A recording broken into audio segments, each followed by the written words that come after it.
And this is a special edition of Into the Apex podcast. We are just back from Virginia International Raceway for the IMSA Michelin Pilot Challenge and some other various series. But it's just Bradley here, and I'm joined by ljhollenbacher from smoking_bears_. Did I get that correct? Yep. On YouTube and on Instagram. So welcome. And TikTok. And TikTok. Yeah, we're slowly doing TikTok. I forget about TikTok. Yeah. So welcome to Into the Apex. Glad to be here. You've been following us a little bit here over the months. We've sent you some stuff, and it's made its way into your videos and your lives on Sunday morning. So first of all, we appreciate the support, and we're glad to give a little bit of it back. But you had your first racing experience yesterday, first road course race experience. But first of all, just you can tell us a little bit about what you do on YouTube and the stream, and then we'll kind of go into the racing experience and stuff. So with YouTube, we do a lot of cooking. Started out barbecuing, and through some other health issues, we got into cast iron really big, cast iron cooking. And about a year and a half ago, we started doing a live show with on Sunday mornings with the Cubs called Cooking with the Cubs. And me and the girls, cook breakfast and just chat about anything and everything that you would talk about around the kitchen table. And that's pretty much it. We go off track, we go sideways, but there's no rules. The only rule is we got to keep it PG, 13-ish. See, that we don't have the rule in the Apex. Yeah, we got to watch it because my aunts, they'll watch and then they'll call me and they'll be like, "Hey, Grandma heard that," and I'll be like, "Man, come on." Oh no. Oh no. Yeah. But it's nothing that I wouldn't say to my grandma when it's just me and her. There you go. There you go. I don't know that that's good or bad. So we've been watching some of your stuff. We watch on Sunday mornings as much as we can. And I know you've been listening to some of the podcasts. Yep. And I wouldn't... Sometimes we delve off of racing, but I know... So you've not been a racing fan in the past. Is that fair to say? That's true. I don't follow... I tried getting into NASCAR, but it's just not my cup of tea. Yeah. And so I grew up a NASCAR fan. Myself and Tyler grew up NASCAR fans and grew out of love with it, and got back into racing through the sim, which is actually behind me. We got into sim racing in 2004, 2005, and then didn't do it for, I'd say, almost 7 years, and got back into it heavy during the pandemic, and that's how this all started. But you had your first experience on the sim last night on the road. Oh man. I was watching behind you. I think I've let a lot of people try this out who've never done it before, gone in cold. I think you were the first one that stayed on it for more than 3 minutes, and the first one that actually I could see was understanding how to do it. So I remember having Need for Speed for one of the gaming platforms, and we had the steering wheel and stuff like that, and it was kind of like that, but not really, because with the virtual stuff, it was like you were really there. And not gonna lie, I got a little motion sickness. Yeah, that'll happen. But the thing is I'm sitting in his rig and I'm driving and I got the headset on and I'm driving and I'm on a track and I'm like, and I look over and where the passenger seat's supposed to be, it's really just a nitrous tank. And I'm like, yep, that's not a trash can. Keep moving. In reality, it's just the floor. Yeah, and what he was seeing was me looking over at the floor. So, but that was my first time in a virtual thing, and that motion sickness was real. Yeah, the first when I first tried it, it wasn't on the same headset. The resolution wasn't as good, but there's a feeling when you first launch the car off. It's like a lurch in the bottom of your stomach, and you feel your brain is telling you, I should be moving right now. Yep. I'm moving right now, but you're not. So there's a disconnect between what you're feeling, like what your brain tells you should be happening, and what you're feeling. when I was going around through the curves, I'd slam on the brakes and downshifting, and then I'd make the turn, and then floor it, and that's when my stomach would be left behind. Yeah. If you would slam into the wall at full speed, and it's that sudden stop after your brain tells you you're in motion. Yeah. Just I woke up with a stiff neck the next day from a virtual crash. that they need to add that in. We need to add in impact simulation. Because there's vibration motors you can buy for these, and you can feel like the seat of your pants feel. And there's air machines. You can run tubes up, and the fan will simulate how fast you're going and blow the air on you based on that. Oh, jeez. And then there's some as advanced where you can set up these elaborate lights above it, and this is without the headset. And if you're racing at night and there's lights, it'll simulate, like if you're driving at night and the lights are moving through your cockpit of your car, it'll simulate that too. Wow. So there's levels, and it takes a lot of money, but it is out there. There's a lot of stuff on YouTube. That's next level stuff. But this is a modest rig, and the headset is what makes, you don't have to, if you have a headset, you don't have to worry about everything else necessarily. But is it something you can see yourself doing more Slowly. Slowly. Yes. Yeah. Build Because a it was a lot of fun. I mean, you're sitting in this car, and but really you're in a seat, and you're sitting in this thing, and you're like you're driving like a actual car. And I could see getting into it. I don't know how hard, because I'm not much of a gamer. Right. It's just not to say it like that, but to say it like The that. first thing I told you, I think yesterday we were talking about it, and one of the things that like sim racers don't say is the G word. Yeah. You don't say the G word. We're not gamers. We're simmers. I mean, we are. Deep down we know we are, but it's just we're the jocks of pretend world. That's Rob from the podcast's line, which I think we're going to try to commemorate on a T-shirt at some point. Yep. But it gets your adrenaline going. If you're in, It definitely does. yeah. And Mama got in it, and Mama had a good time. Didn't make her scared. No. Of course, the couple old fashions that you fixed her helped out a that lot helped. too. So her nerves were down, and she was like, "Man, if I hit the wall, I hit the wall. Just reset it." Yeah, and you can. And the good thing with this is you can drive after a couple of fashions. Nobody's true. going to stop you. That is true. It's something we could probably ease into. Yeah. Yep. And there's different ways, different levels to do it. It doesn't all have to be. If you haven't tried it with a screen, it's worth trying with a monitor. The most popular setup is a triple monitor setup that gives you more immersion. You saw some probably yesterday that had just a single widescreen. Yep. That they had to track. I've done that. I started out with just a single monitor, which I have here, and it's once you go from that to the headset, for most people they can't go back. And you can imagine why. You saw why. Yeah, the headset made 1,000 times different. Yeah. I mean, the experience was completely different. Yeah. The outside world is shut off. People out that were around were trying to say something to you. He can't hear you. He can't hear you. At first you had the audio off. Yeah. I didn't So realize. when I'm first driving, I'm talking to him. I'm like, yeah, this is okay. And then he put the audio on, and I could hear the engine revving up, and so I knew when to shift and downshift and stuff like that. I did a whole lot better then. Yeah, and the immersion factor gets notched up a little bit. Yeah, that's when the motion sickness started coming in. Yeah, and it's interesting actually, because it's just that extra sensory input that tells your mind, this is real. This should be real right now. Yeah. I'm in a race car. Yep. The only thing it was missing was a bird pooping on the window. I think that would have been. It's funny you say that, because one of the drivers that we've interviewed in the past, Derek DeBoer in TRG, they were in Wisconsin racing last week or week before, and he was going probably 130 plus down straightaway, and a duck hit his windshield. Oh.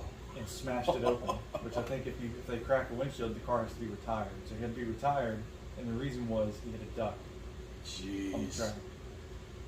I couldn't even imagine that. Got a good video of it. It's a good story, but it's also as much money as they put into the car to race. I can imagine a duck Yeah, being and running 130. Yeah. Yeah, that's That's scary. Like Yeah. when you stop to think about it. Yeah, after this I'll show it to you. He's all buckled in the car, but you can see him kind of jump when it's coming at him. Because it could have gone through the windshield. Thankfully, those windshields are tough, but it busted it open. They do not have ducks quite yet simulated in iRacing. I might have to put that in there as a request. And now we did last year at Virginia at VIR. We were there for another type of race, and a deer jumped across the track. The cars had to stop for it. The same cars we saw, in the same place that we were, a deer got through the fence and ran across the track. Which I can see that because it's in the middle of nowhere. Yeah, it's probably the most rural track in at least the eastern United States. So that'll transition us into from sim to real. So like we said, this was your first time at that track, first time at a race in general like this. Mm-hmm. First of all, what do you think about the track experience? And we'll get into the tailgate after that, because that's where I think we're going to spend more time on. The track experience, man, we're walking around and there was a lot of people, and the couple booths we went into where they were selling their merchandise and stuff, and of course I don't know anything, so we got a couple stickers, but when we were walking around and looking at the cars as they're being prepped, the Mazda RXs, those are like open and they just have the roll cages, and you're like, that's a Mazda I see on the road. Yeah. But it's heavily modified. And then when we went around the corner and you see the BMWs and if I can say that word. Yeah. Well, we like BMWs, they're friends. So we see the BMWs and you're like, okay. And then you see the Lamborghinis, and that's where my inner 12-year-old went, oh, look at that.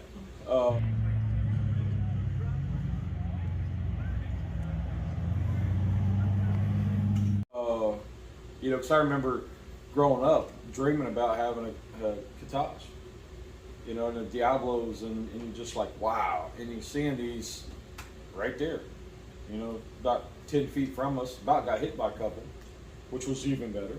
Yeah. Been a good story. Yeah.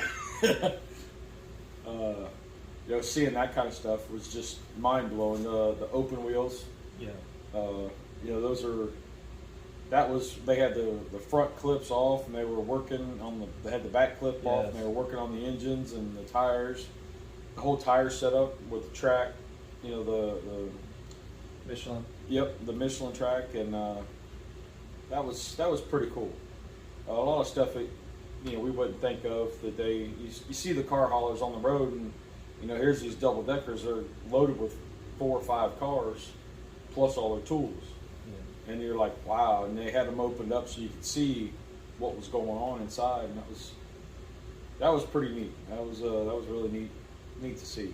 And that's what's unique about. So when you tell people, a lot of people, especially in the South, you talk about racing, go straight to NASCAR, and that's what I would expect.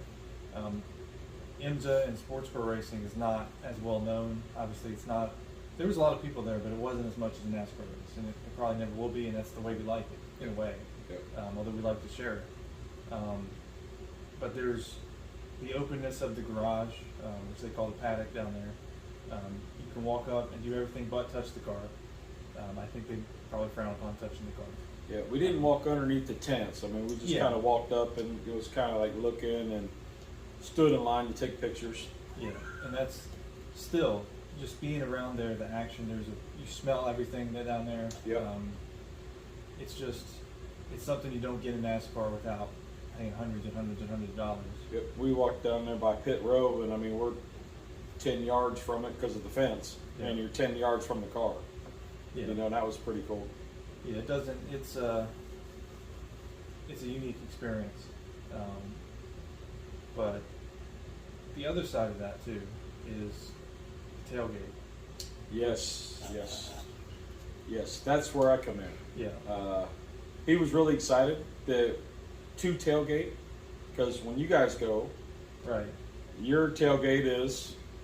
We'll take 2 fold-out lawn chairs. This is me and Tyler. We'll take 2 lawn chairs and maybe a small cooler, and we'll set them up on the hill, which at VIR there's a hill, and the before the S's in the bridge, there's a hill, the best hill for spectating. We'll set our chairs up there, and then we'll probably sit there about 30 minutes, and we'll walk around. So we would never tailgate. We wouldn't have a base, and we don't eat well when we go there. So I have a background in competition barbecue. So tailgating is, we set it up kind of like that, where we brought a canopy, we brought tables, we brought a little charcoal grill, and a griddle plate to go on top of it, and we made Cubano sliders.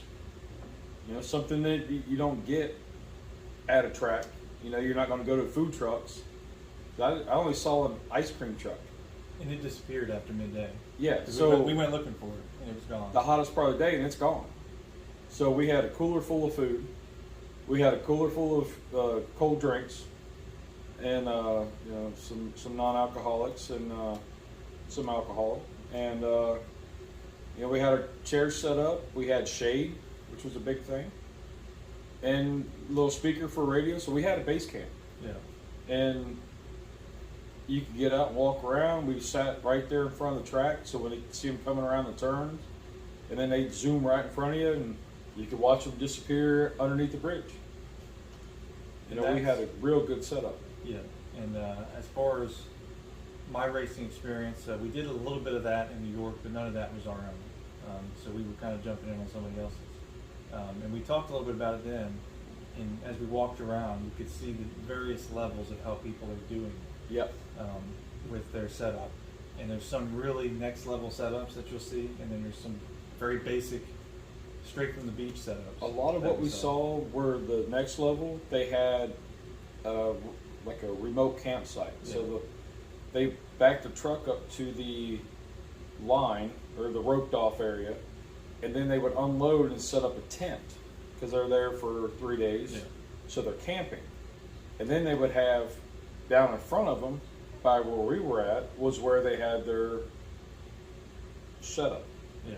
And they just had charcoal grills, or saw some little Weber Qs, little Coleman's. Kind of going barbecue here, but it's crossover. So you saw their little setups, and they were just lighter fluid and burgers and dogs. Yeah.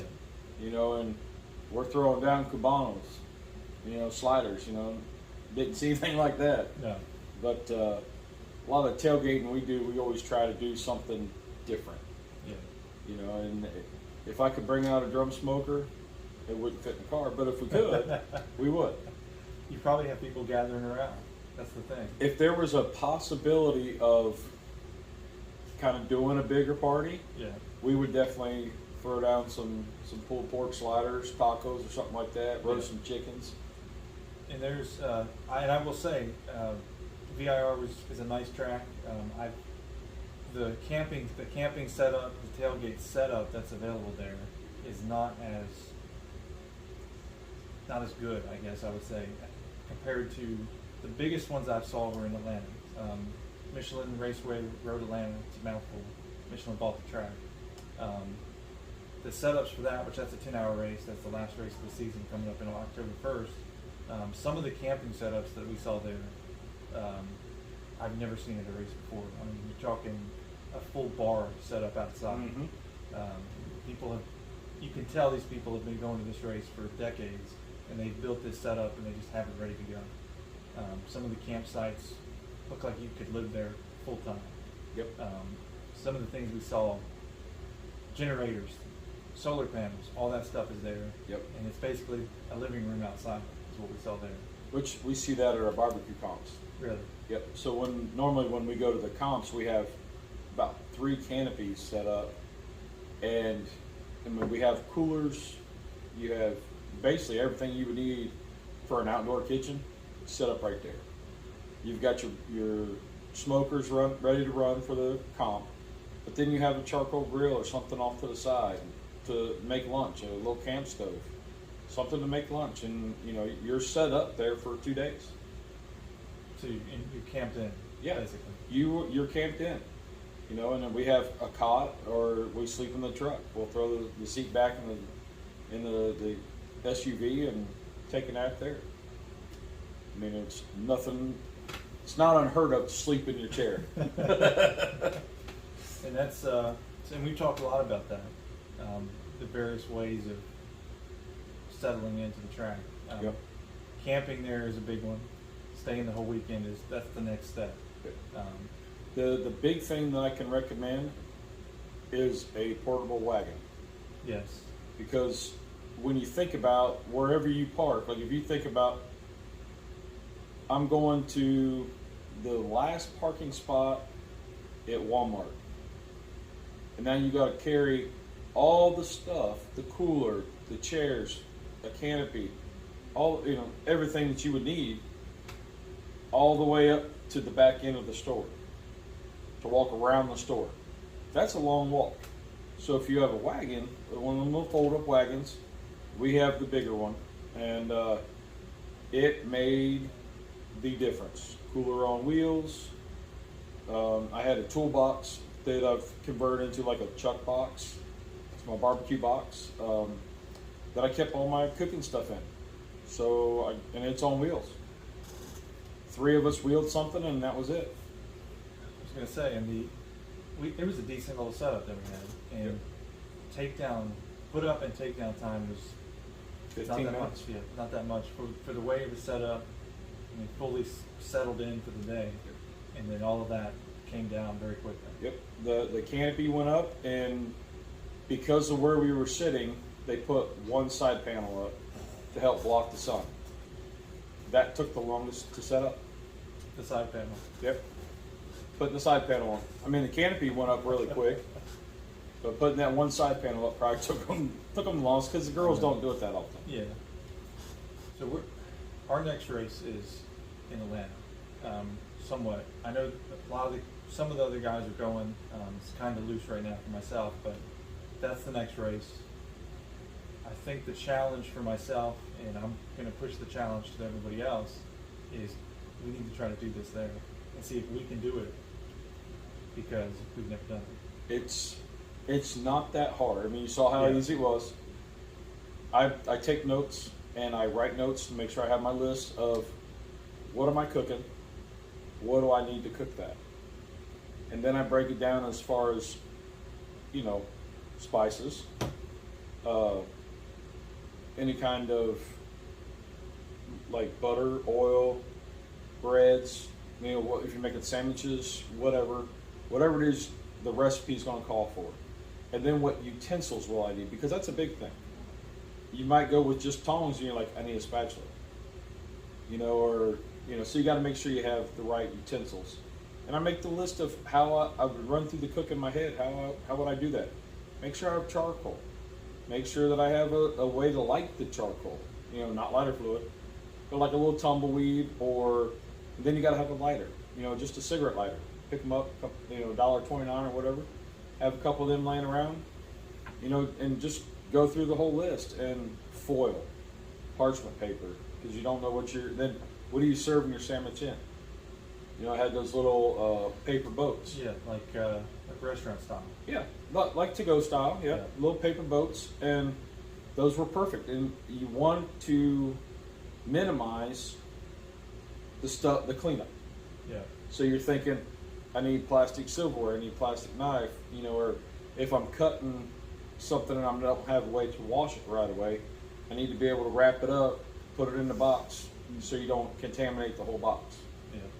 Which we did that. We scraped everything off, rolled it up in foil, put it in a box, got home, washed it. So that part, it's kind of easy, but you got to stop back and step back and think about it. Because if you something that you would think is simple that you forget when you're out there anywhere tailgating, but in this case at the track, you can't just go get it. Right. Unless you borrow it from somebody next door. Right.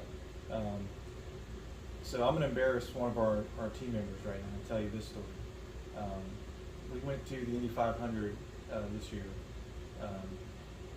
and we tailgated. Quotation marks, people that can't see us on camera, quotation marks, tailgated. We had a good time, but Cody Richardson, who's on our team, he runs the NASCAR side of our team, the oval side. He was there with us. We rode with him. and then some other folks that we've raced with went with us. There's myself and my brother.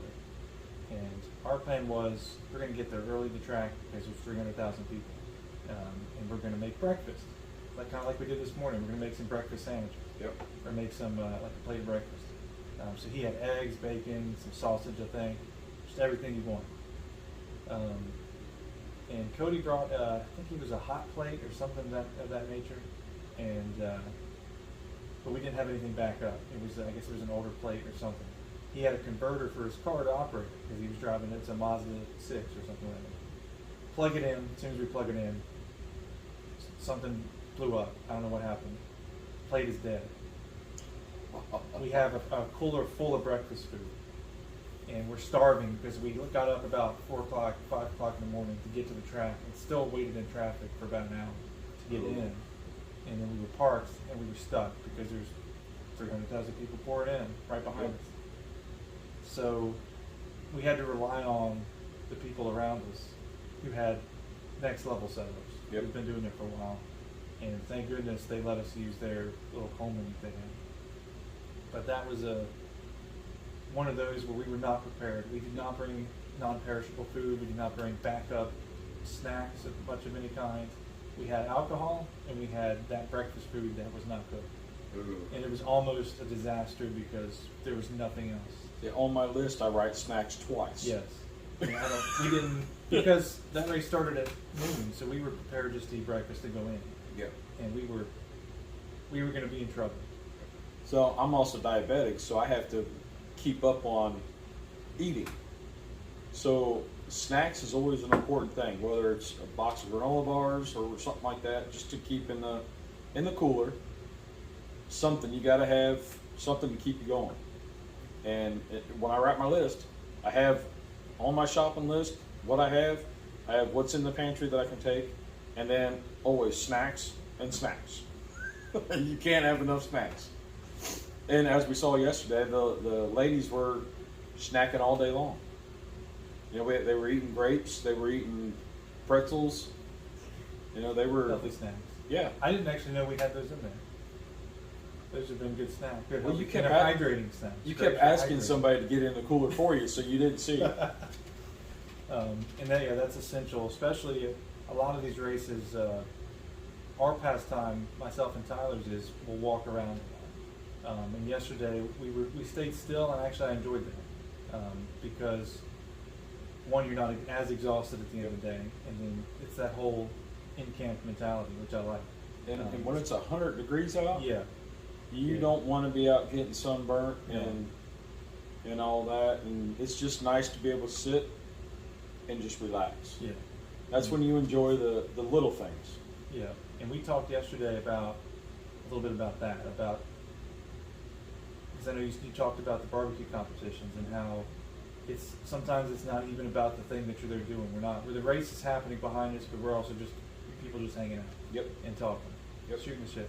Just hanging out and getting to know it. I mean, getting to know you guys, and you're a part of Sid's life, and so we want to get to know you. And this was the best way to do it in your wheelhouse, where you're comfortable. There you go.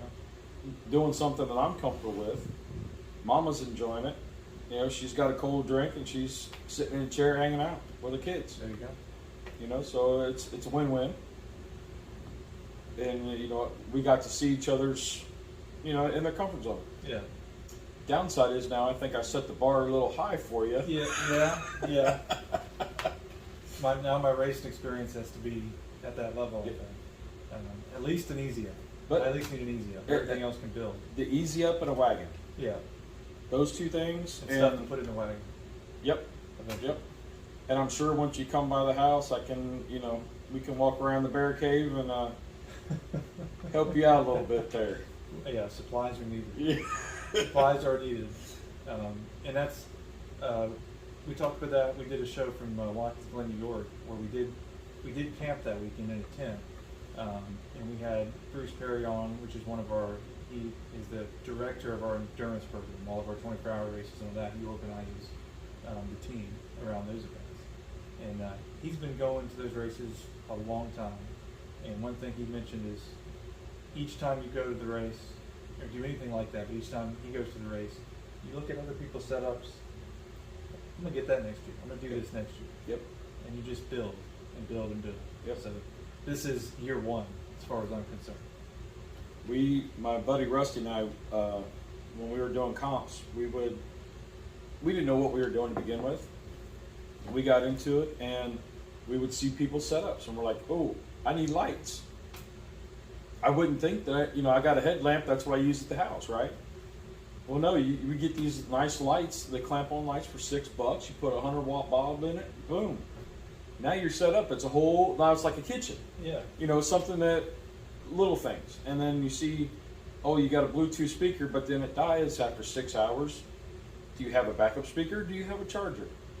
How are you going to charge that? Do you need more drop cords? Like, little stuff. There's one guy that was doing French fries, and they were serving the public. So he was frying. He had his potato fry maker mounted on a frame, a wood frame, and I was like, that's pretty nifty. So he would just stick it in there. That's pretty nifty. So I took a picture of that, and I said, if I ever get into French fries, now I know how to make it. There you go. Portable sink. Instead of having just a sink, they put them on a frame and mounted it to a 2-wheel dolly. So you run your water hook up to it. Now you got water. You put a plug in it. Now you can wash your dishes. But it's on a 2-wheel dolly with the heater on the back of it. So now it's all mobile. Little stuff like that. You're like, ooh, that's nice. Yeah. That makes sense. Yeah. And most of that you can carry into the track. So I mean, it's like anytime you want to do that. If we were doing something like that at the track, you would need an extra hand. Yeah. Maybe a bigger vehicle. Yeah, but if you're going to be bringing that in, you're going to be there for 2 days. Yeah, 3 days. Yeah. And camp out. But you don't have water hookups where we were. The spot we were at, we didn't have water hookups. And there's, again, like I said, VIR, I've just walking around that track. The tent camping there is good. Mm-hmm. Everything else, it doesn't look as substantial as the other tracks I've been to. Watkins Glen, if you ever get a chance to go, Watkins Glen, New York, the most beautiful place to camp. That place is absolutely incredible. I would put that number one on my list.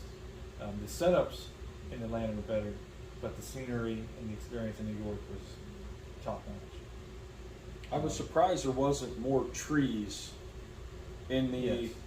because it was just an open field. Yeah, and that's the tent camping is underneath trees for shade, but everything else that track is wide open. Wide open, and it's just an open grass lot. So, and then they rope off so far back that you can't drive onto, which is close to the hill. Yeah. Where we were set up at. So there's, you got to think about the shade, and then if it's going to storm, then you think about, oh wait, I need to put some weights on my canopy so it doesn't blow away. How'd that happen on those? Yep. Once then you're like, okay, well, how do I, then you get into all that, and that's a whole nother segment. Canopy management. Yep. So that's, I think the title of this is going to be a guidebook to tailgating at a race. Anything, but in this case we're keeping it race specific. So that's the biggest thing. The experience of being at the track is cool. Racing is cool, but the setup makes or breaks your time. Yep. I think. Yep. And we had it planned out to where we had the grill. Grill size is important. That's something that most people don't think.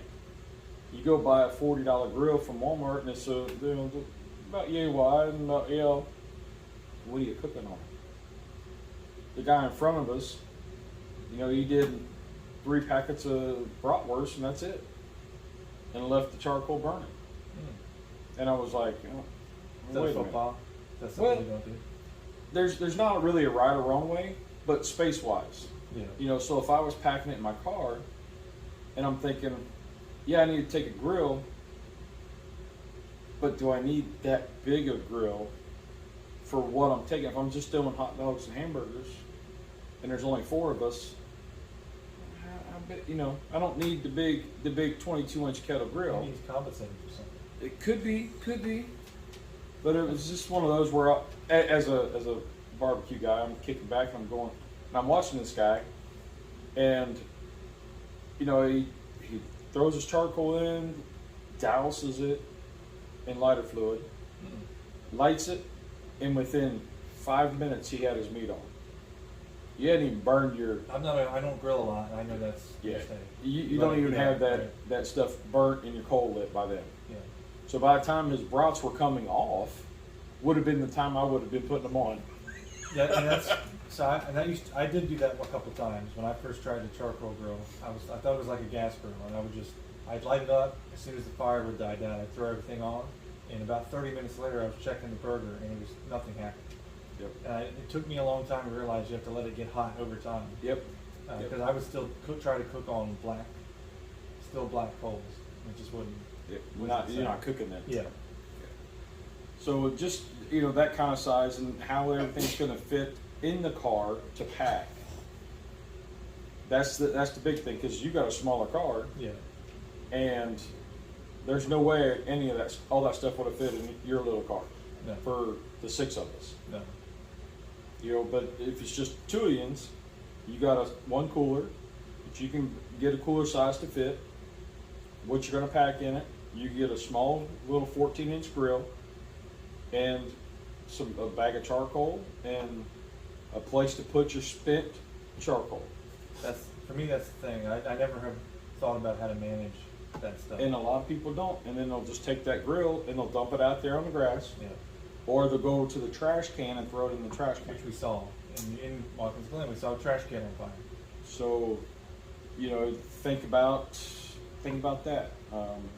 Fortunately, with what I had, I put a piece of foil down in my grill, had my coals up on the charcoal grate, so that way when it was done, I could just roll it up in the foil and let that suffocate out, cool all the way down to where you could hold it with your hands, and then I could throw it away. But it's little stuff that, unless you're doing it for a while, people aren't thinking about. Yeah. So and that's fully prepared.